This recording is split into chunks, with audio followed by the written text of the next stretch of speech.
Всем привет! Вот ни за что бы не подумал, что желание пересадить российских чиновников на отечественные автомобили зайдет настолько далеко и вызовет настоящий рывок легковой автопромышленности в России. Поручение президента о разработке мер, чтобы воплотить эту идею в реальность до конца этого года, повлекло за собой не только создание расширенного списка автомобилей, но и начало активных работ по созданию новых российских моделей. Так, например, АвтоВАЗ вдохнул жизнь в проект 2015 года Lada Signature, самой дорогой на тот момент Весты. Теперь удлиненный седан получил название Aura. На днях завод прогнал по конвейеру около 10 таких экземпляров. Конечно, не без помощи оснастки, привезенной из Китая. Без помощи пока не получается. И хоть чиновники после презентации были явно не в восторге от такой премиальной модели, ее все же будут выпускать. Правда, в каких объемах это будет происходить и станет ли проект успешным – вопрос времени. Главное, чтобы он не повторил успех той же Lada Premier на базе 2110 или удлиненных москвичей, загнувшись в самом начале.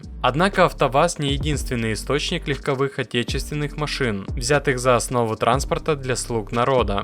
В текущем году наряду с москвичом было анонсировано возрождение другой, самой настоящей марки авто для чиновников. Речь идет о перезапуске производства автомобилей марки ГАЗ под брендом Волга. Массовое производство легковых авто на газе заглохло еще в конце 2000-х, после ряда неудачных попыток реанимировать промышленность. Все потуги с экспериментальными моделями теперь можно увидеть разве что в стенах музея ГАЗ. Проект Cyber стал последним гвоздем в крышку. После его провала из-за слишком высокой цены на машины, завод целиком и полностью ушел в производство коммерческого транспорта. Вслед за освобождением производственных мощностей от легковушек Volkswagen и Шкода, губернатор Нижегородской области Глеб Никитин сообщил, что власти региона планируют перезапустить производство автомобилей под собственным брендом как раз на заводе ГАЗ. И тут стоит вспомнить про другую стезю ГАЗа – производство автомобилей представительского класса для чиновников. Конечно, о возрождении безвозвратно устаревших моделей речи не идет. Последние наработки в этом направлении в лице экспериментальных ГАЗ-3105 утратили свою актуальность еще тогда, на момент появления на свет в середине 90-х годов. Остатки былой роскоши по сей день пылятся в Музее истории ГАЗ. Само собой, речь идет о более технологичном и современном аналоге моделей представительского и бизнес-классов.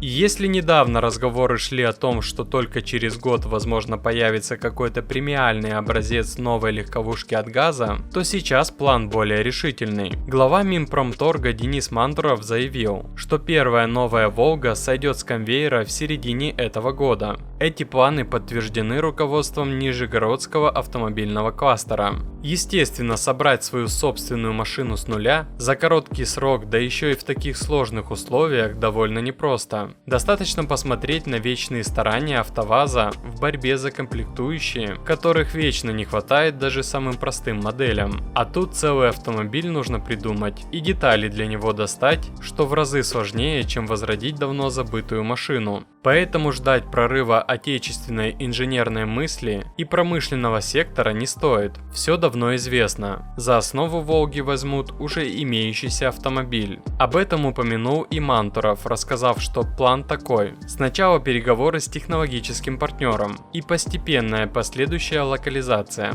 На данный момент известно, что новой Волгой будет модель бренда Hongqi H5. Модель D-класса, и по габаритам и по внешности место Волги ей подходит в самый раз. На данный момент эти автомобили уже не первый месяц катаются по дорогам нашей страны. Более того, именно госучреждения и приближенные к ним организации как раз и закупают данные автомобили. Под капотом мощный двухлитровый агрегат на 218 сил, классический автомат, никаких вариаторов, исключительно передний привод. Опций целая гора, оснащение богатое. Есть, как обычно, все, что нужно и не нужно. Стоит напомнить, что Hongqi – это марка люксовых авто, Auto. Она входит в состав FAW Group и делает автомобили для первых лиц государства. А поэтому все машины с заявкой на премиум. В том, что возродить бренд таким путем получится, сомнений никаких нет. Есть мнение, что в отличие от Москвы, Нижний Новгород не потянет перелицованного китайца. Однако, если об этом заговорили уже на правительственном уровне, то вариантов не сделать просто нет. Машина по-любому появится. Только вот есть нюанс. Если Lada Aura уже точно поступит в свободную продажу, и на нее худо-бедно найдется какой-то покупатель, если будет надо, то найдут в добровольно-принудительном порядке для такси, например, то вот с новой Волгой будет сложнее.